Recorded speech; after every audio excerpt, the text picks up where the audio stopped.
Big boss ಅವರು ಬೆಳಗ್ಗೆ ಬಿಟ್ಟಿರೋಂಥ ಪ್ರೋಮೋದಲ್ಲಿ ನಮ್ಮ ಅವಿನಾಶ್ ಅಣ್ಣವರು ಫುಲ್ಲು ರೊಚ್ಚಿಗೆ ಎದ್ಬಿಟ್ಟಿದ್ದಾರೆ. ಅಂದ್ರೆ ನೀನ್ ಮಾತ್ರ ಇಲ್ಲಿ ವಿಲನ್ ಅಲ್ಲ, ನಾವುಗಳು ವಿಲನ್ಗಳೇ, ಜಿಂಕೆ ತರ ಇರೋದು ಗೊತ್ತು, ಸಿಂಹ ಆಗೋದು ಗೊತ್ತು ಅನ್ನೋ ತರ ಫುಲ್ ಕೌಂಟರ್ ಕೊಡ್ತಾ ಇದ್ದಾರೆ, ಫುಲ್ ಗರಂ ಆಗ್ಬಿಟ್ಟಿದ್ದಾರೆ. ಈಗ ಬಿಗ್ ಬಾಸ್ ಮನೇಲಿ ಒಂದು ಟಾಸ್ಕ್ ಏನಪ್ಪಾ ಅಂದ್ರೆ, ಆಪೋಸಿಟ್ ಟೀಮ್ ಅವ್ರಿಗೆ ಕೊಟ್ಟಿರೋಂಥ ಬಟ್ಟೆಗಳನ್ನ ಹುಷಾರಾಗಿ ಕಾಪಾಡ್ಕೋಬೇಕು, ಮತ್ತೆ ಯಾವುದೇ ಗಲೀಜ್ ಆಗದೆ ಇರೋ ತರ ನೋಡ್ಕೊಬೇಕು, ಅಂದ್ರೆ ಬಣ್ಣ ಯಾವುದೇ ಅದಕ್ಕೆ ಅಂಟದ ತರ ನೋಡ್ಕೊಬೇಕು. ಸೊ ಈಗ ತನಿಷಕ್ ಅವ್ರ ಟೀಮು ಸಂಗೀತಕ್ ಅವ್ರ ಟೀಮ್ ಆಗಿರೋದಕ್ಕೋಸ್ಕರ ಸಂಗೀತಕ್ ಅವ್ರ ಟೀಮಿಂದ ಅವಿನಾಶ್ ಅಣ್ಣವರು, ತನಿಷಕ್ ಅವ್ರ ಟೀಮ್ ಅಲ್ಲಿ ಇರುವಂತಹ ವಿನಯ್ ಅಣ್ಣವರು ಮತ್ತೆ ಕಾರ್ತಿಕ್ ಅಣ್ಣವರು ಸ್ವಲ್ಪ ಜಿದ್ದಿ ಪೈಪೋಟಿ ನಡೆಯೋ ತರ ಕಾಣಿಸ್ತಾ ಇದೆ ಪ್ರೋಮೋದಲ್ಲಿ. ಬಟ್ ಆಕ್ಚುಲ್ ಆಗಿ ನಾವು ಪ್ರೋಮೋ ನೋಡಿ ಏನು ಡಿಸೈಡ್ ಮಾಡಬಾರ್ದು, ಬಟ್ ಆದ್ರೂ ಸಹ ನೋಡ್ಲೇಬೇಕು.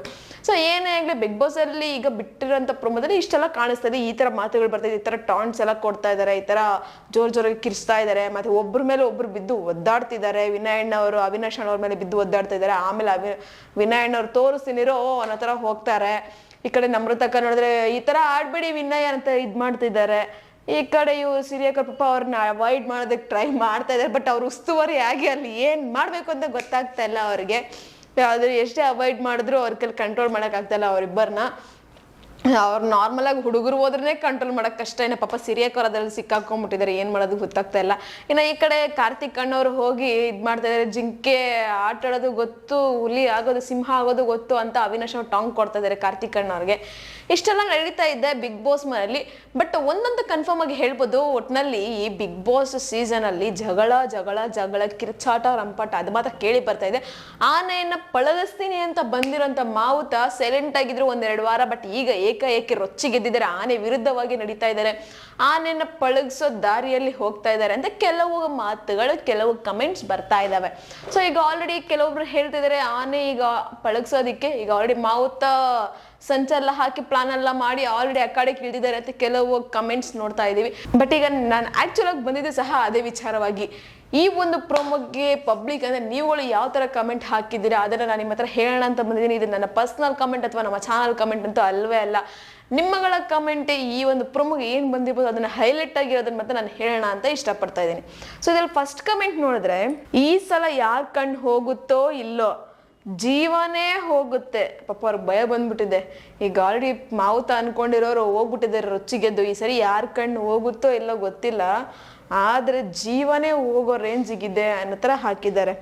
ಇನ್ನು ನೆಕ್ಸ್ಟ್ ಕಮೆಂಟ್ ಬಂದು, ಹೊಂಚು ಹಾಕಿ ಕಮೆಂಟ್ ಮಾಡಲು ಸಿದ್ಧರಾಗಿರುವ ಪೇಯ್ಡ್ ಬೋಟ್ಸ್ ಫ್ಯಾನ್ಸ್ಗಳಿಗೆಲ್ಲ ಸ್ವಾಗತ. ನೀವೇನೇ ಕುತಂತ್ರ ಬುದ್ಧಿ ಮಾಡಿದರೂ ಸಹ ಕೊನೆಗೆ ಗೆಲ್ಲುವುದು ನಮ್ಮ ಹೀರೋನೇ ಕಿಂಗ್ ಕಾರ್ತಿಕ್. ಸೊ ಅವ್ರು ಹೇಳ್ತಿದ್ದಾರೆ, ನೀವು ಎಷ್ಟೇ ಕುತಂತ್ರ ಮಾಡಿ ಕುತಂತ್ರ ಬುದ್ಧಿಗಳನ್ನ ಯೂಸ್ ಮಾಡಿ, ಬಟ್ ಆದ್ರೆ ನಮ್ಮ ಕಾರ್ತಿಕೇ ವಿನ್ ಆಗೋದು ಅನ್ನೋ ಥರ ಕಮೆಂಟ್ ಹಾಕಿದ್ದಾರೆ. ಇನ್ನು ನೆಕ್ಸ್ಟ್ ಕಮೆಂಟ್ ಬಂದು, ವಿನಯ್ ಯಾವತ್ತೂ ನಿಯತ್ತಿಂದ ವಿನ್ ಆಗಲೇ ಇಲ್ಲ, ಎಲ್ಲಾನು ಹಾಳು ಮಾಡೋದು ದೊಡ್ಡ ಸ್ಯಾಡಿಸ್ಟ್ ಥೂ. ಸೊ ಅವ್ರು ಹೇಳ್ತಿದ್ದಾರೆ, ವಿನಯ್ ಯಾವತ್ತು ಸ್ವಂತ ಇದರಿಂದ ವಿನ್ ಆಗಿಲ್ಲ, ಯಾವಾಗಲೂ ಬೇರೆಯವ್ರ ಗೇಮ್ ಹಾಳು ಮಾಡೋದೇ ಸ್ವಲ್ಪ ಸ್ಯಾಡಿಸ್ಟು ಥೂ ಅಂತ ಹಾಕಿದ್ದಾರೆ. ಇನ್ನು ನೆಕ್ಸ್ಟ್ ಕಮೆಂಟ್ ಬಂದು, ಬಿಗ್ ಬಾಸ್ ಮನೆಯ ಸಿಂಹ ಅಂದರೆ ಕಾರ್ತಿಕ್ ಇಲ್ಲದೆ ಇರೋ ಪ್ರೋಮೋನೇ ಇಲ್ಲ ಗುರು, ಎಲ್ಲೆಲ್ಲೂ ಕಾರ್ತಿಕ್ದೇ ಹವ. ಸೊ ಅವ್ರು ಹೇಳ್ತಿದ್ದಾರೆ, ಈಗ ಬೆಳಗ್ಗೆ ಬಂದಂಥ ಪ್ರೋಮೋದಲ್ಲೂ ಸಹ ಕಾರ್ತಿಕ್ ಅನ್ನೋರು ತೋರಿಸಿದ್ದಾರೆ. ಅಂದರೆ ಅವ್ರಿಗೊಂದು ಪಾಯಿಂಟ್ ಹೇಳ್ತಿದ್ದಾರೆ, ಇಲ್ಲಿ ಬಿಗ್ ಬಾಸ್ ಮನೆಯಲ್ಲಿ ಕಾರ್ತಿಕ್ ಇಲ್ದಿರೋ ಪ್ರೋಮೋನೇ ಇಲ್ಲ, ಎಲ್ಲೆಲ್ಲೂ ಕಾರ್ತಿಕ್ದೇ ಹವ ಅನ್ನೋ ಥರ ಹಾಕಿದ್ದಾರೆ. ಇನ್ನು ನೆಕ್ಸ್ಟ್ ಕಮೆಂಟ್ ಬಂದು, ವಿನಯ್ಗೆ ಜಗಳದಲ್ಲಿ ತೋರ್ಸೋಕೆ ಆಗ್ಲಿಲ್ಲ ಅಂದ್ರೆ ಹೋಗಿ ಆಟನ ಹಾಳು ಮಾಡ್ತಾನೆ. ಸೊ ಅವ್ರು ಹೇಳ್ತಿದ್ದಾರೆ, ವಿನಯ್ಗೆ ಜಗಳದಲ್ಲಿ ತೋರ್ಸಕ್ ಆಗಿಲ್ಲ ಅಂದ್ರೆ ಹೋಗ್ಬಿಟ್ಟು ಆಟನೇ ಹಾಳು ಮಾಡ್ಬಿಡ್ತಾನೆ ಅನ್ನೋ ತರ ಹೇಳ್ತಿದ್ದಾರೆ. ಇನ್ನು ನೆಕ್ಸ್ಟ್ ಕಮೆಂಟ್ ಬಂದು, ಇದನ್ನ ಗೇಮ್ ಅನ್ನಲ್ಲ, ಇಷ್ಟು ಅಗ್ರೆಸಿವ್ ನೋಡಿ ವಿನಯ್ ಒಳ್ಳೆ ರೌಡಿ ತರ ಆಡ್ತಾನೆ, ಇದನ್ನ ಗೇಮ್ ಅಂತ ಹೇಳಲ್ಲ, ದೌರ್ಜನ್ಯ ಅಂತಾರೆ. ಕಿಚ್ಚ ಸುದೀಪ್ ಸರ್, ನೀವು ತಪ್ಪು ಮಾಡ್ತಾ ಇರೋದು ಕರ್ನಾಟಕ ಜನ ಎಲ್ಲರೂ ನೋಡ್ತಾ ಇದ್ದಾರೆ. ಒಂದು ವೀಕಲ್ಲಿ ಆದರೂ ನೀವು ಮಾಡಿರೋದು ತಪ್ಪು ಅಂತ ಹೇಳಿದ್ದೀರಾ? ಇಲ್ಲ. ಆ ಒಳ್ಳೆ ರೌಡಿ ಥರ ಬಿಹೇವ್ ಮಾಡ್ತಾನೆ Vinay. Akshata Gowda the worst contestants in the Bigg Boss Vinay ಅಂತ ಹಾಕಿದ್ದಾರೆ. ಸೊ ಅವರು ಸುದೀಪ್ ಸರ್ಗೂ ಮೆನ್ಷನ್ ಮಾಡಿದ್ದಾರೆ, ವಿನಯ್ ಅವರು ಎಷ್ಟೊಂದು ಒಳ್ಳೆ ರೌಡಿ ಥರ ಆಡ್ತಾ ಇದ್ದಾರೆ, ಇಷ್ಟು ಅಗ್ರೆಸಿವ್ ಆಗಿ ಆಡೋದು ನೀವು ಒಂದು ವಾರನೂ ಸಹ ಅವ್ರ ಬಗ್ಗೆ ಮಾತಾಡೋದಿಲ್ಲ. ಸೊ ಅವ್ರ ಬಗ್ಗೆ ಹೇಳಿದರೆ ಈ ಥರ ಆಡ್ತಾ ಇದ್ದಾರೆ, ಅದನ್ನು ಸ್ವಲ್ಪ ಕಡಿಮೆ ಮಾಡ್ಕೊಳ್ಳಿ ಅಂತ. ಆ್ಯಂಡ್ ಅಕ್ಷತಾ ಗೌಡ ಅವ್ರಿಗೂ ಮೆನ್ಷನ್ ಮಾಡಿ ಹೇಳಿದ್ದಾರೆ, ವಿನಯ್ ವರ್ಸ್ಟ್ ಕಂಟೆಸ್ಟೆಂಟ್ಸ್ ಇನ್ ಬಿಗ್ ಬಾಸ್ ಅಂತ ಹೇಳಿದ್ದಾರೆ. ಇನ್ನು ನೆಕ್ಸ್ಟ್ ಕಮೆಂಟ್ ಬಂದು, ಪಾಪ ಅವಿನಾಶ್ನ ತುಂಬ ಮಾನಸಿಕವಾಗಿ ಹಿಂಸೆ ಕೊಡ್ತಾ ಇದ್ದಾರೆ ವಿನಯ್. ಸೊ ಅವ್ರು ಹೇಳ್ತಿದ್ದಾರೆ, ಪಾಪ ಅವಿನಾಶ್ ಅವ್ರಿಗೆ ತುಂಬ ಮಾನಸಿಕವಾಗಿ ಹಿಂಸೆ ಕೊಡ್ತಾ ಇದ್ದಾರೆ ವಿನಯ್ ಅವರು ಅಂತ. ಇನ್ನು ನೆಕ್ಸ್ಟ್ ಕಮೆಂಟ್ ಬಂದು, ಇದು ಕೂಡ ಸುದೀಪ್ ಸರ್ಗೆ ಕಾಣಿಸಲ್ಲ, ವೀಕೆಂಡ್ ಅಲ್ಲಿ ಅವನು ಮಳ್ಳ ತರ ಕೂತಿರ್ತಾನೆ, ಸುದೀಪ್ ಸರ್ ಅವ್ರನ್ನ ಸರ್ ಸರ್ ಅಂತ ಜಪ ಮಾಡಿ ಕಳಿಸ್ತಾರೆ. ಸೊ ಅವ್ರು ಹೇಳ್ತಿದ್ದಾರೆ, ಇದು ಕೂಡ ಸುದೀಪ್ ಸರ್ ಕಾಣಿಸಲ್ಲ ವೀಕೆಂಡ್ ಅಲ್ಲಿ, ಯಾಕಂದ್ರೆ ಅವನು ಮಳ್ಳನ್ ತರ ಕೂತಿರ್ತಾನೆ, ಸುದೀಪ್ ಸರ್ ಮಾತ್ರ ಸರ್ ಸರ್ ಅಂತ ಜಪ ಮಾಡಿಸಿ ಕಳಿಸ್ತಾರೆ ಅಂತ ಹೇಳ್ತಿದ್ದಾರೆ. ಇನ್ನು ನೆಕ್ಸ್ಟ್ ಕಮೆಂಟ್ ಬಂದು, ಸಂಗಿ ವಾಯ್ಸ್ ಇಲ್ಲ ಅಂದ್ರೆ ಪ್ರೋಮೋ ಏನು ಇಲ್ಲ, ಯಾರು ಎಷ್ಟು ರೊಚ್ಚಿಗೆದ್ರು ಅಷ್ಟೇ. ಸೊ ಅವ್ರು ಹೇಳ್ತಿದ್ರೆ ಸಂಗೀತ ಅವರು ವಾಯ್ಸ್ ಇಲ್ಲ ಅಂದ್ರೆ ಪ್ರೋಮೋದಲ್ಲಿ ಅದು ಪ್ರೋಮೋನೇ ಅಲ್ಲ, ಯಾರು ಎಷ್ಟು ರೊಚ್ಚಿಗೆದ್ರು ಅಷ್ಟೇ ಅಂತ ಹಾಕಿದ್ದಾರೆ. ಇನ್ನು ನೆಕ್ಸ್ಟ್ ಕಮೆಂಟ್ ಬಂದು, ಬ್ಯಾಕ್ಗ್ರೌಂಡ್ ಮ್ಯೂಸಿಕ್ಗೂ ಅವರ ಆ್ಯಕ್ಷನ್ಗೂ ಒಂದಕ್ಕೊಂದು ಸಂಬಂಧ ಆದರೂ ಇದೆಯಾ ಅಂದರೆ ಅವ್ರ ಬ್ಯಾಕ್ಗ್ರೌಂಡ್ ಮ್ಯೂಸಿಕಲ್ಲಿ ಬಣ್ಣ ನನ್ನ ಒಲವಿನ ಬಣ್ಣ ಅಂತ ಸಾಂಗ್ ಹಾಕಿರೋದಕ್ಕೂ ಇವ್ರು ಇಲ್ಲಿ ಕಿಚ್ಚಾಡ್ಕೊಂಡು ಸಾಯ್ತಾ ಇರೋದಕ್ಕೂ ಒಂದಕ್ಕೊಂದು ಸಂಬಂಧನೇ ಇಲ್ಲ ಗುರು ಅಂತ ಹಾಕಿದ್ದಾರೆ. ಇನ್ನು ನೆಕ್ಸ್ಟ್ ಕಮೆಂಟ್ ಬಂದು, this clearly one sided game, even Sangeetha lose this tasks, she should win the title. So ಅವ್ರು ಹೇಳ್ತಿದ್ದಾರೆ ಇದು ಟೋಟಲ್ ಆಗಿ ಒನ್ ಸೈಡ್ ಗೇಮ್ ಇರೋ ಥರ ಕಾಣಿಸ್ತಾ ಇದೆ, ಬಟ್ ಇದು ಟಾಸ್ಕನ್ನು ಸಂಗೀತ ಆಲ್ರೆಡಿ ಸೋತ್ ಬಿಡ್ತಲ್ಲ ಅಥವಾ ಸೋತ್ರು ಅಷ್ಟೇ, ಟೈಟಲ್ ಮಾತ್ರ ಸಂಗೀತನೇ ವಿನ್ ಆಗಬೇಕು ಅನ್ನೋ ಥರ ಕಮೆಂಟ್ ಹಾಕಿದ್ದಾರೆ. ಇನ್ನು ನೆಕ್ಸ್ಟ್ ಕಮೆಂಟ್ ಬಂದು, ಆ ವಿನಯ್ ಅಷ್ಟು ಅಗ್ರೆಸಿವ್ ಆಗಿ ಆಡ್ತಾನೆ, ಯಾರಿಗಾದ್ರೂ ಏನಾದರೂ ಆದರೆ ಅವನು ಬಂದು ನೋಡ್ತಾನ, ನೋಡೋಕ್ಕೆ ಅವನಿಗೆ ಯಾಕೆ ಇನ್ನೂ ಉಳಿಸ್ಕೊಂಡಿದ್ದೀರ ಥೂ. ಅವ್ರು ಹೇಳ್ತಿದ್ದಾರೆ ಯಾರಿಗೇನಾದರೂ ಆದರೆ ಆ ವಿನಯ್ ಬಂದು ನೋಡ್ತಾನ, ಅವನನ್ನೇನಕ್ಕೆ ಇನ್ನಾದರೂ ಉಳಿಸ್ಕೊಂಡಿದ್ರೆ, ಅಷ್ಟು ಅಗ್ರೆಸಿವ್ ಆಗಿ ಆಡ್ತಿದ್ದಾನೆ ಅಂತ ಕಮೆಂಟ್ ಹಾಕಿದ್ದಾರೆ. ಇನ್ನು ನೆಕ್ಸ್ಟ್ ಕಮೆಂಟ್ ಬಂದು, ಮಾವುತ ತನ್ನ ಗೇಮ್ ಸ್ಟಾರ್ಟ್ ಮಾಡಿದ್ದಾರೆ ಅವಿನಾಶ್ ಸ್ಟ್ರಾಂಗ್ ಅಂತ ಸಿಂಬಲ್ ಬೇರೆ ಹಾಕಿದ್ದಾರೆ. ಸೊ ಅವ್ರು ಆಲ್ರೆಡಿ ಹೇಳ್ತಿದ್ರಲ್ಲ, ಇಷ್ಟು ದಿನ ಮಾವುತ ಅನ್ಕೊಂಡು ಬಂದ್ರು, 2 ವಾರ ಆಯಿತು ಏನು ಆಟ ಸ್ಟಾರ್ಟ್ ಮಾಡಿಲ್ಲ, ಗೇಮ್ ಸ್ಟಾರ್ಟ್ ಮಾಡಿ ಅಂತ ಕಂಟೆಸ್ಟೆಂಟ್ಸ್ ಎಲ್ಲ ಹೇಳ್ತಾ ಇದ್ರು. ಈಗ ಏಕಾಏಕಿ ತಮ್ಮ ಆಟವನ್ನು ಸ್ಟಾರ್ಟ್ ಮಾಡಿರೋದು ನೋಡಿ ಕಂಟೆಸ್ಟೆಂಟ್ಸ್ ಎಲ್ಲ ಫುಲ್ಲು ನಡುಕ ಸ್ಟಾರ್ಟ್ ಆಗ್ಬಿಟ್ಟಿದೆ ಅಂತ ಅನ್ನಿಸ್ತಾ ಇದೆ. ಯಾಕಂದರೆ ಮಾವುತ ಅನ್ಕೊಂಡು ಬಂದರು, ಫಸ್ಟಿಗೆ ಕುರಿ ಆದರು, ಆಮೇಲೆ ಕುದುರೆ ಆದರು, ಲಾಸ್ಟಿಗೆ ಆನೆಗೆ ಹುಲ್ಲಕ್ಕೋ ಮಾವುತ ಆದ್ರು. ಬಟ್ ಆ್ಯಕ್ಚುಯಲ್ ಮಾವುತ ಈಗ ಗೇಮಲ್ಲಿ ನಮಗೆ ಕಾಣಿಸ್ತಾ ಇರೋಂಥದ್ದು. ಇಷ್ಟು ದಿನ ಅವ್ರು ಮೇ ಬಿ ಏನೋ ಪ್ಲಾನ್ ಸ್ಟ್ರಾಟಜಿ ಮಾಡ್ತಾ ಇರಬೇಕು ಅನಿಸುತ್ತೆ. ಸೊ ಈಗ ಅವ್ರು ಗೇಮ್ ಸ್ಟಾರ್ಟ್ ಮಾಡಿದ್ದಾರೆ ಅಂತ ಕಮೆಂಟನ್ನು ಹಾಕಿದ್ದಾರೆ. ಇನ್ನು ನೆಕ್ಸ್ಟ್ ಕಮೆಂಟ್ ಬಂದು, ಭೀಮ ದುರ್ಯೋಧನ ಇಬ್ಬರು ಒಂದೇ ಟೀಮ್ನಲ್ಲಿ ಇದ್ದಾರೆ, ಕಾರ್ತಿಕ್ ಆ್ಯಂಡ್ ವಿನಯ್. ಅವ್ರು ಹೇಳ್ತಿದ್ದಾರೆ ಭೀಮ ಮತ್ತು ದುರ್ಯೋಧನ ಇಬ್ಬರು ಒಂದೇ ಟೀಮಲ್ಲಿದ್ದಾರೆ, ಅದು ಕಾರ್ತಿಕ್ ಆ್ಯಂಡ್ ವಿನಯ್ ಅಂತ. ಇನ್ನು ನೆಕ್ಸ್ಟ್ ಕಮೆಂಟ್ ಬಂದು, ವಿನಯ್ ಇಷ್ಟೆಲ್ಲ ಮಾತಾಡಿದ್ರು ಅವನ್ನ ಸೇವ್ ಮಾಡ್ತಿದಾರಲ್ಲ ಜನಗಳು, ಅವ್ರಿಗೆ ಬುದ್ಧಿ ಇಲ್ಲ. ಸೊ ಅವ್ರು ಹೇಳ್ತಿದ್ದಾರೆ ಜನ ವಿನಯ್ ಇಷ್ಟೆಲ್ಲ ಮಾಡ್ತಾ ಇದ್ರು ಅವನನ್ನು ಸೇವ್ ಮಾಡ್ಕೊಂಡು ಹೋಗ್ತಾ ಇದಾರಲ್ಲ, ಫಸ್ಟ್ ಅವ್ರಿಗೆ ಬುದ್ಧಿ ಇಲ್ಲ ಅನ್ನೋ ಥರ ಕಮೆಂಟ್ ಹಾಕಿದ್ದಾರೆ. ಇನ್ನು ನೆಕ್ಸ್ಟ್ ಕಮೆಂಟ್ ಬಂದು, ಅವಿನಾಶ್ಗೆ ಆನೆನ ಪಳಗ್ಸೋಕ್ಕೆ ಆಗಲ್ಲ ಅಂತ ಹೇಳಿದ್ದಕ್ಕೆ ಅವನು ಉರ್ಕೊಂಡು ವಿನಯ್ ಮೇಲೆ ಹೆಂಗಾಡ್ತವನೆ, ಹೆಗ್ರಾಡ್ತವನೆ, ಬಟ್ಟೆ ಎಲ್ಲ ಕಿತ್ತಾಕೊಂಡಿದ್ದಾನೆ. ಸೊ ಅವ್ರು ಹೇಳ್ತಿದ್ದಾರೆ ಅವಿನಾಶ್ಗೆ ವಿನಯ್ನ ಪಳಗ್ಸೋದಕ್ಕೆ ಆಗೋದಿಲ್ಲ ಅಂತ ಒಂದು ಮಾತು ಹೇಳಿದ್ದಕ್ಕೆ ಅವನು ಎಗರಾಡ್ತವನೆ, ಹೆಂಗೆಲ್ಲ ಆಡ್ತಾವನೆ, ಬಟ್ಟೆ ಎಲ್ಲ ಕಿತ್ತಾಕೊಂಡಿದ್ದಾನೆ ಅಂತ ಕಮೆಂಟ್ ಹಾಕಿದ್ದಾರೆ. ಇನ್ನು ನೆಕ್ಸ್ಟ್ ಕಮೆಂಟ್ ಬಂದು, ಸಂಗೀತ ಫುಲ್ ಸೈಲೆಂಟ್, ಹಿಂಗೆ ಇರಿ ಕನ್ನಡ ಜನತೆಗೆ ಗೊತ್ತು, ಸುಮ್ಮನೆ ಜಗಳದಲ್ಲಿ ಏನು ಉಪಯೋಗ ಇಲ್ಲ, ಎಲ್ಲ ಮನೆಯಲ್ಲಿ ಕೆಟ್ಟವರಾಗಬೇಡಿ.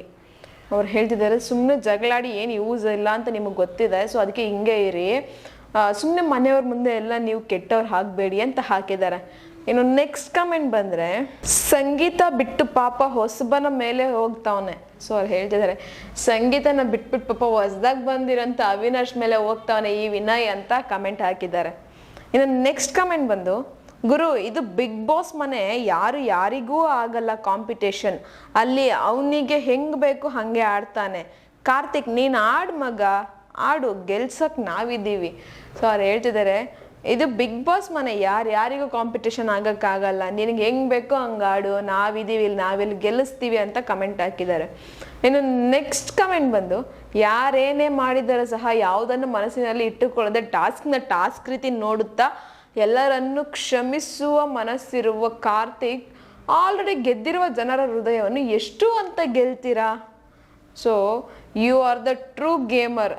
ಸೊ ಅವ್ರು ಹೇಳ್ತಿದ್ದಾರೆ ಆಲ್ರೆಡಿ ಜನನ ಮನಸ್ಸಿನ ಗೆದ್ದಿರೋರು ನೀವು, ಇನ್ನೂ ಎಷ್ಟಂತ ಗೆಲ್ತೀರ ನೀವು ಅಂತ ಅವರೇ ಒಂದು ಇದು ಮಾಡಿದ್ದಾರೆ. ಬಟ್ ಟಾಸ್ಕನ್ನು ಟಾಸ್ಕ್ ಥರ ನೋಡೋದು ನೀವು ಒಬ್ಬರೇ ಅಂತಲೂ ಹಾಕಿದ್ದಾರೆ. ಇನ್ನು ನೆಕ್ಸ್ಟ್ ಕಮೆಂಟ್ ಬಂದು, ಆಟ ಆಡಲು ತಾಕತ್ತಿರಬೇಕು, ಆ ಆಟ ಆಡಿ ಗೆಲ್ಲಲು ನಿಯತ್ತಿರಬೇಕು, ಆಟನ ಆಟ ಥರ ಆಡಿ ಗೆಲ್ಲೋದು ಕಾರ್ತಿಕ್ ಮಾತ್ರ. ಸೊ ಅವ್ರು ಹೇಳ್ತಾ ಇದ್ದಾರೆ ಆಟ ಥರ ಆಡೋದಕ್ಕೆ ತಾಕತ್ತು ಬೇಕು. ಆ ಆಟ ನಿಯತ್ತಿಂದ ಆಡಬೇಕು. ಆ ಆಟನ ಗೆಲ್ಲೋದು ಮಾತ್ರ ಕಾರ್ತಿಕ್ ಮಾತ್ರ, ಅದು 100% ಅಂತ ಹಾಕಿದ್ದಾರೆ. ಸೊ ಇಲ್ಲಿ ಕಾರ್ತಿಕ್ ಅವರು ಈ ಪ್ರೋಮೋದಲ್ಲಿ ತುಂಬ ಕಾಣಿಸ್ಕೊಂಡಿಲ್ಲ ಅಂದರೆ, ಬಟ್ ಈಗ ಫ್ಯಾನ್ಸ್ಗೆ ಮಾತ್ರ ತುಂಬ ಕಾಣಿಸ್ಕೊತಾ ಇದ್ದಾರೆ. ನೆಕ್ಸ್ಟ್ ಕಮೆಂಟ್ ಬಂದು, ಸವಾಲ್ ತಗೊಳ್ಳೋರು ಅಲ್ಲ, ನಾವು ಸವಾಲ್ ಹಾಕೋರು. ಸವಾಲ್ ಹಾಕಿದ ಮೇಲೆ ಸೋಲೋ ಮಾತೇ ಇಲ್ಲ ಕಾರ್ತಿಕ್. ಯಾಕಂದ್ರೆ ನಮ್ಮ ಕಡೆ ಸೋಲು ಅಂದರೆ ಸಾವು ಇದ್ದಂಗ. ಚೆನ್ನಾಗಿ ಹಾಕಿದ್ದಾರೆ. ಸವಾಲ್ ತಗೊಳ್ಳೋದು ಮುಖ್ಯ ಅಲ್ಲ, ಸವಾಲ್ ಹಾಕೋದು ಇಂಪಾರ್ಟೆಂಟೆ. ಸವಾಲ್ ಹಾಕಿದ್ಮೇಲೆ ಅದನ್ನು ಗೆಲ್ಲೋದು ಇನ್ನೂ ಇಂಪಾರ್ಟೆಂಟೆ. ಸವಾಲ್ ಹಾಕಿದ್ಮೇಲೆ ನಾವು ಸೋಲೋ ಮಾತೇ ಇಲ್ಲ, ಯಾಕಂದ್ರೆ ಸೋಲು ಅಂದ್ರೆ ನಮ್ಮ ಕಡೆ ಸಾವಿದ್ದಂಗೆ ಅನ್ನೋ ಥರ ಕಮೆಂಟನ್ನು ಹಾಕಿದ್ದಾರೆ. ಇನ್ನು ನೆಕ್ಸ್ಟ್ ಕಮೆಂಟ್ ಬಂದು, ಇಷ್ಟು ಜಗಳ ಆದ್ರೂ ಸುದೀಪ್ ಸರ್ ವಿನಯ್ನ ಏನೂ ಹೇಳಿಲ್ಲ ನೋಡಿ, ಬೇಕಾದ್ರೆ ಅವಿನಾಶ್ಗೆ ಬೈತಾರೆ. ಸೊ ಅವ್ರು ಹೇಳ್ತಿದ್ರೆ ಇಷ್ಟೆಲ್ಲ ಆದರೂ ಸಹ ಲಾಸ್ಟ್ ವೀಕೆಂಡಲ್ಲಿ ಸುದೀಪ್ ಸರ್ ವಿನಯ್ಗೆ ಏನೂ ಬೈಯೋದಿಲ್ಲ, ಪಾಪ ಅವಿನಾಶ್ಗೆ ಹೋಗಿ ಬೈತಾರೆ ಅಂತ ಕಮೆಂಟ್ ಹಾಕಿದ್ದಾರೆ. ಇನ್ನು ನೆಕ್ಸ್ಟ್ ಕಮೆಂಟ್ ಬಂದು, ಇವತ್ತು ಪ್ರೂವ್ ಮಾಡಿದ ಮಾವುತ ಅಂತ ಅವಿನಾಶ್ ಫೈರ್ ಅಂತ ಹಾಕಿದ್ದಾರೆ. ಸೊ ಇವತ್ತಿಗೆ ಪ್ರೂವ್ ಮಾಡಿದೆ ನೀನು ನಿಜವಾಗ್ಲೂ ಮಾವುತ ಅಂತ ಅವಿನಾಶ್ ನೀನು ಫೈರ್ ಅಂತ ಕಮೆಂಟ್ ಹಾಕಿದ್ದಾರೆ. ಇನ್ನು ನೆಕ್ಸ್ಟ್ ಕಮೆಂಟ್ ಬಂದು, ದ ಕಿಂಗ್ ಒಂಟಿ ಸಲಗ ಕೆಣ್ಕೊಂಡು ನಮ್ಮ ತಂಟೆಗೆ ಬಂದರೆ ಸುಮ್ಮನೆ ಬಿಟ್ಬಿಡ್ತೀವ ಚಿನ್ನ. ಸೊ ಅವ್ರು ಹೇಳ್ತಿದ್ದಾರೆ ದ ಕಿಂಗ್ ಒಂಟಿ ಸಲಗ ಅಂದರೆ ವಿನಯ್ ನಮ್ಮ ತಂಟೆಗೆ ಕೆಣಕೊಂಡು ಬಂದರೆ ಸುಮ್ಮನೆ ಬಿಟ್ಬಿಡ್ತೀವ ಚಿನ್ನ ಅಂತ ಕಮೆಂಟ್ ಹಾಕಿದ್ದಾರೆ. ಇನ್ನು ನೆಕ್ಸ್ಟ್ ಕಮೆಂಟ್ ಬಂದು, ಈ ವಿನಯ್ಗಿಂತ wild card entry Avinash better ಅನಿಸುತ್ತೆ. ಸೊ ಅವ್ರು ಹೇಳ್ತಿದ್ದಾರೆ ಈ ವಿನಯ್ ಯಾವಾಗ ನೋಡೋದು ಜಗಳ ಅಂತ ಇರ್ತಾನೆ, ಇವನಿಗಿಂತಲೂ ಸ್ವಲ್ಪ ವೈಲ್ಡ್ ಕಾರ್ಡ್ ಎಂಟ್ರಿಯಲ್ಲಿ ಬಂದು ಎಂಟರ್ಟೈನ್ಮೆಂಟ್ ಕೊಟ್ಕೊಂಡು ಆಟನೂ ಚೆನ್ನಾಗಿ ಆಡ್ತಾರೆ, ಅವಿನಾಶ ಎಷ್ಟು ಬೆಟರ್ ಅಂತ ಅನ್ನಿಸ್ತಾ ಇದೆ ಅಂತ ಕಮೆಂಟ್ ಹಾಕಿದ್ದಾರೆ. ಇನ್ನು ನೆಕ್ಸ್ಟ್ ಕಮೆಂಟ್ ಬಂದು, ವಿನಯ್ ಟೀಮಲ್ಲಿ ಇದ್ದಾಗ ನಮ್ರತಾ ಕಾರ್ತಿಕ್ ಫಿಸಿಕಲ್ ಆದರೆ ಎಗರಿ ಜಗಳ ಮಾಡ್ತಿದ್ಲು, ಇವಾಗ ವಿನಯ್ ಆಪೋಸಿಟ್ ಟೀಮಲ್ಲಿ ಇದ್ದು ಫಿಸಿಕಲ್ ಜಗಳ ಮಾಡ್ತಿದ್ದಾನೆ, ನೋಡೋಣ ಅದೆಷ್ಟು ಧ್ವನಿ ಎತ್ತಿ ಮಾತಾಡ್ತಾಳೆ ಅಂತ ಚಮಚಾರಾಣಿ. ಸೊ ಆಲ್ಮೋಸ್ಟ್ ಆಗಿ ನಾವು ನೋಡಿರ್ತೀವಿ ವಿನಯ್ ಅವ್ರ ಟೀಮಲ್ಲಿ ಇರ್ಬೇಕಾದ್ರೆ ನಮ್ರತಕ್ಕ ಅವ್ರ ಆಪೋಸಿಟ್ ಟೀಮ್ ಅವ್ರ ಮೇಲೆ ಅಂದರೆ ಮಾತು ಬೆಳೆಸ್ಕೊಂಡು ಹೋಗ್ತಾ ಇದ್ರು. ಬಟ್ ಈಗ ವಿನಯ್ ಅವ್ರಿಗೆ ಆಪೋಸಿಟ್ ಟೀಮಲ್ಲಿ ಇದ್ರೆ, ಈಗ ವಿನಯ್ ಅವರು ಅಷ್ಟೇ ಜಗಳ ಮಾಡ್ತಿದ್ದಾರೆ, ಈ ನಮ್ರತಾ ಇನ್ನೆಷ್ಟು ಮಾತಾಡ್ತಾಳೆ, ಅವ್ರು ಆಪೋಸಿಟಲ್ಲಿ ಮಾತಾಡ್ತಾರ ಅಥವಾ ಅವ್ರ ಫೇವರ್ ಆಗಿ ಮಾತಾಡ್ತಾರ ನೋಡಬೇಕು ಅನ್ನೋ ಥರ ಕಮೆಂಟ್ ಹಾಕಿದ್ದಾರೆ. ಇನ್ನು ನೆಕ್ಸ್ಟ್ ಕಮೆಂಟ್ ಬಂದು, ಮದ ಬಂದಿರೋ ಆನೆನೇ ಹಿಡಿಯೋಕ್ಕೆ ಹೋಗಿ ಆನೆ ಕಾಯಿಗೆ ಗುದ್ದಿಸಿಕೊಂಡ 4ನೇ ಮಾವುತ ಅವಿನಾಶ್. ಸೊ ಅವ್ರು ಹೇಳ್ತಿದ್ದಾರೆ ಮದ ಬಂದಿರೋ ಆನೆನ ಹಿಡಿಯೋಕೆ ಹೋಗ್ಬಿಟ್ಟು ಆನೆ ಕೈಯಲ್ಲೇ ಗುದ್ದಿಸ್ಕೊಂಡಿರೋ 4ನೇ ಮಾವುತ ಅವಿನಾಶ್ ಲೀಸ್ಟಲ್ಲಿ ಅಂತ ಹೇಳ್ತಿದ್ದಾರೆ. ಇನ್ನು ನೆಕ್ಸ್ಟ್ ಕಮೆಂಟ್ ಬಂದು, ವಿನಯ್ನ ದಬ್ಬಾಳಿಕೆಯನ್ನು ಕಲರ್ಸ್ ಕನ್ನಡದವರು ಮತ್ತು ಕಿಚ್ಚ ಸುದೀಪ್ ಅವರು ಮುಚ್ಚಿ ಹಾಕ್ತಾ ಬಂದಿರುವುದು ಈ ವಾರ ಸಹ ಇವರ ದಬ್ಬಾಳಿಕೆಯ ಅತಿರೇಕವಾಗುತ್ತಿದೆ. ಅಟ್ಲೀಸ್ಟ್ ಇವನ ದಬ್ಬಾಳಿಕೆಯ ಬಗ್ಗೆ ಮಾತನಾಡಿ ಈ ವಾರ ಕಿಚ್ಚ ಸುದೀಪ್ ಸರ್. ಸೊ ಅವ್ರು ಹೇಳ್ತಿದ್ದಾರೆ ವಿನಯ್ ಅವರು ಇಷ್ಟೆಲ್ಲ ಅಗ್ರೆಸಿವ್ ಆಗಿ ಆಡ್ತಾಯಿದ್ರು, ಇಷ್ಟೆಲ್ಲ ಬೇರೆಯವ್ರ ಮೇಲೆ ದಬ್ಬಾಳಿಕೆ ಮಾಡ್ತಾಯಿದ್ರು ಸಹ ಅದನ್ನು ಇಷ್ಟು ವಾರದಿಂದ ನೀವು ಮುಚ್ಚಾಕೊಂಡು ಬಂದಿದ್ದೀರಾ ಕಲರ್ಸ್ ಕನ್ನಡದವರು ಮತ್ತು ಸುದೀಪ್ ಅಣ್ಣವರು. ಅಟ್ಲೀಸ್ಟ್ ಈ ವಾರನಾದರೂ ಮಾತಾಡಿ, ಅವರ ಅತಿರೇಕವಾಗಿ ಆಡ್ತಾಯಿದ್ದಾರೆ ದಬ್ಬಾಳಿಕೆಯಲ್ಲಿ, ಅಟ್ಲೀಸ್ಟ್ ಈ ವಾರ ನೀವು ಅದ್ರ ಬಗ್ಗೆ ಮಾತಾಡಲೇಬೇಕು ಅಂತ ರಿಕ್ವೆಸ್ಟ್ ಮಾಡ್ಕೊತಾ ಇದ್ದಾರೆ ಕಮೆಂಟ್ಸಲ್ಲಿ. ಇನ್ನು ನೆಕ್ಸ್ಟ್ ಕಮೆಂಟ್ ಬಂದು, ಪ್ರೋಮೋ ಎಲ್ಲ ಯಾಕೆ ಹಾಕ್ತೀರಾ ಬಿಡಿ, ಜನರಿಗೆ ನಂಬಿಕೆ ಹೋಗಿದೆ, ವೀಕೆಂಡಲ್ಲಿ ಪಂಚಾಯಿತಿ ಆಗೋಲ್ಲ, ಕಾಮಿಡಿ ನಡೆಯುತ್ತೆ. ಸೊ ಅವರು ಅದೇ ಥರ ಹಾಕ್ತಾಯಿದ್ದಾರೆ, ಪ್ರೋಮೋ ಎಲ್ಲ ಏನಕ್ಕೆ ಹಾಕ್ತೀರಾ, ಸುಮ್ಮನೆ ಅದನ್ನೆಲ್ಲ ಹಾಕಲೇಬೇಡಿ, ವೀಕೆಂಡಲ್ಲಿ ಹೆಂಗು ಪಂಚಾಯಿತಿ ಅಂತ ನಡೆಯಲ್ಲ, ಜಸ್ಟ್ ಕಾಮಿಡಿ ಸೀನ್ ನಡೆಯುತ್ತೆ ಅಂತ ಹಾಕಿದ್ದಾರೆ. ಇನ್ನು ನೆಕ್ಸ್ಟ್ ಕಮೆಂಟ್ ಬಂದು, ಸುಮ್ಮನೆ ಇವರಿಗೆಲ್ಲ ಈ ಥರ ಜಗಳ ಅಂದಿದ್ರಿಂದ ಅದು ಹೊರಗಿನ ಜನರಿಗೆ ಪ್ರೊವೋಕ್ ಮಾಡೋ ಥರ ಇರುತ್ತೆ, ಮಕ್ಕಳು ಕುತ್ಕೊಂಡು ನೋಡೋಕ್ಕೆ ಆಗಲ್ಲ. ಅದೇ ಮಂಜಣ್ಣ, ಕುರಿ ಪ್ರತಾಪ್, ಅರುಣ್ ಸಾಗರ್ ಇವರೆಲ್ಲ ಇದ್ದ ಸೀಸನ್ ಎಷ್ಟು ಎಂಟರ್ಟೈನಿಂಗ್ ಆಗಿ ಇತ್ತು, ಎಲ್ಲ ಸೀಸನ್ಗಿಂತ ಇದು ವರ್ಸ್ಟ್ ಸೀಸನ್, ಬರೀ ಜಗಳ ಗಲಾಟೆ. ಸೊ ಅವ್ರು ಹೇಳ್ತಿದ್ದಾರೆ ಪ್ರೋಮೋ ನೋಡಿ ಅಥವಾ ಈ ಒಂದು ಸೀಸನ್ ನೋಡ್ತಾ ಇದ್ರೆ ತುಂಬ ಬೇಜಾರಾಗುತ್ತೆ, ಇದರಿಂದ ಹೊರಗಡೆ ಕುತ್ಕೊಂಡು ನೋಡ್ತಾರಂಥ ಜನನೂ ಪ್ರೊವೋಕ್ ಆಗ್ತಾರೆ. ಯಾಕಂದರೆ ಮನೆಯಲ್ಲಿ ಒಂದು ಫ್ಯಾಮಿಲಿ ಕುತ್ಕೊಂಡು ಮಕ್ಕಳು ಮರಿ ದೊಡ್ಡವರೆಲ್ಲ ಕುತ್ಕೊಂಡು ನೋಡ್ತಾ ಇರ್ತಾರೆ, ಅವ್ರಿಗೆಲ್ಲ ಅದೇ ರೀತಿ ಪ್ರೊವೋಕ್ ಆದಂಗೆ ಆಗುತ್ತೆ. ಈ ಸೀಸನ್ ಅಷ್ಟು ವರ್ಸ್ಟ್ ಸೀಸನ್ ಯಾವುದಿಲ್ಲ. ಹಿಂದೆ ಕುರಿ ಪ್ರತಾಪ್, ಅರುಣ್ ಸಾಗರ್ ಮತ್ತು ಮಂಜಣ್ಣ ಇವರೆಲ್ಲ ತುಂಬ ಚೆನ್ನಾಗಿ ಎಂಟರ್ಟೈನ್ಮೆಂಟ್ ಮಾಡ್ತಾರೆ, ನಮಗೂ ಇಷ್ಟ ಆಗ್ತಿದ್ದು, ಇದು ಇಷ್ಟ ಆಗ್ತಿಲ್ಲ ಅಂತ ಕಮೆಂಟ್ ಹಾಕಿದ್ದಾರೆ. ಇನ್ನು ನೆಕ್ಸ್ಟ್ ಕಮೆಂಟ್ ಬಂದು, ವಿನಯ್ ಕಾರ್ತಿಕ್ ಟೀಮಲ್ಲಿ ಇರಬಾರ್ದಿತ್ತು. ಸೊ ಅವ್ರು ಹೇಳ್ತಿದ್ದಾರೆ ವಿನಯ್ ಮತ್ತು ಕಾರ್ತಿಕ್ ಅವರು ಒಂದೇ ಟೀಮಲ್ಲಿ ಇರಬಾರ್ದಾಗಿತ್ತು ಅನ್ನೋ ಥರ ಕಮೆಂಟನ್ನು ಹಾಕಿದ್ದಾರೆ.